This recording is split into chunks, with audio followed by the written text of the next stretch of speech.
최근 들어와서는 한국도 극단주의의 무풍지대라고 하기 좀 어렵다. 즉 극단주의가 점점 심해지고 있다는 것이 문제입니다. 사실 한국 사회의 극단주의는 90년대, 2000년대 전까지는 그다지 언급조차 안 됐습니다. 극단주의가 심하지 않았기 때문에. 다른 나라에서 막 난리를 칠 때에도 한국에서는 뭐 별 문제 없다 하는 분위기가 많았는데 시간이 좀 흐르면서 2000년대, 특히 2010년대 후반부 들어서부터는 한국에서도 극단주의 경향이 굉장히 심해집니다. 이게 큰 문제라고 할 수 있죠. 그래서 이제는 한국도 극단주의의 무풍지대라고 할 수 없는 상황에 왔습니다. 근데 사실요, 한국에 극단주의가 아예 없었냐 하면 아예 없었던 것은 아닙니다. 극단주의가 있긴 있었어요. 예를 들면 윤석열은 어때요? 극단주의자 같아요? 저는 극단주의 같거든요.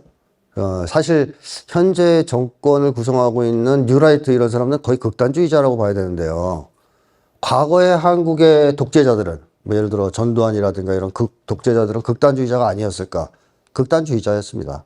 전우영 교수님 앞서 강연에서도 보셨겠지만 이승만 같은 경우에는 빨갱이 사냥을 한다면서 무차별적으로 양민을 학살하지 않았습니까? 극단주의자거든요. 그러니까 사실 한국도 극우 세력, 지배층은 극단주의 세력이에요. 근데 왜 한국을 극단주의 무풍지대라고 했느냐? 이 지배층은 극단주의자들이 대부분이었지만 일반 국민들은 극단주의가 별로 없었어요. 지배층에 그건 국한된 문제였고 사회 전반으로 퍼지지는 않았습니다. 그래서 극단주의를 뭐 한국 사회 전체가 뭐 몸살을 앓고 있다 극단주의로 이런 얘기는 할 수 없었던 것이죠. 그러나 2010년 넘어서면서부터는 지배층을 넘어서서 퍼집니다. 전 사회로 확산됩니다. 그 대표적인 현상 중에 하나로 꼽혔던 게 바로 일배입니다. 일배 현상. 일배가 나타나면서 사람들은 야, 이제는 극단주의가 극소수 극우 세력이나 지배층 안에만 있는 게 아니고 젊은 애들 사이에도 이렇게 퍼지는구나. 이런 이제 거를 체감하게 됐죠. 그러다가 이제 일베가 정권을 잡는 시대가 왔죠. 예, 이렇게 되다 보니까 이제 극단주의는 한국 사회 전반에 상당한 영향을 미치고 있는 심각한 문제로 됐습니다.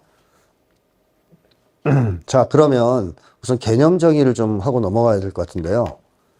극단하면 사실상 말 그대로 보면 끝을 의미하죠.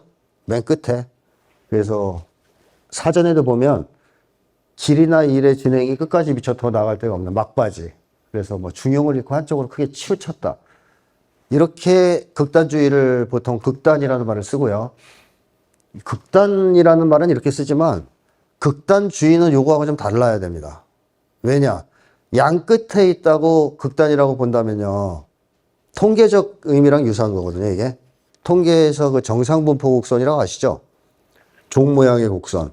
대체로 통계를 내보면 평균적으로 가운데 많이 몰리고 양쪽이 적습니다. 그럼 이제 이 사람들을 극단이라고 할 수 있는 건데, 근데 꼭 이 통계적 입장이 과연 극단주의와 관련이 있느냐라고 했을 때 꼭 그렇다고 볼 수는 없어요. 왜냐하면 과거 독일에 히틀러가 등장했을 때 절대 다수의 국민들이 히틀러를 지지하지 않았어요? 그러면 통계로 치면 히틀러를 지지하는 사람들이 절대 다수고 지지하지 않는 사람들, 뭐 히틀러를 죽이려고 했던 아주 싫어했던 사람들은 극소수입니다. 양극단. 그러면 누가 극단주의일까요? 다수가 극단주의자 아닙니까?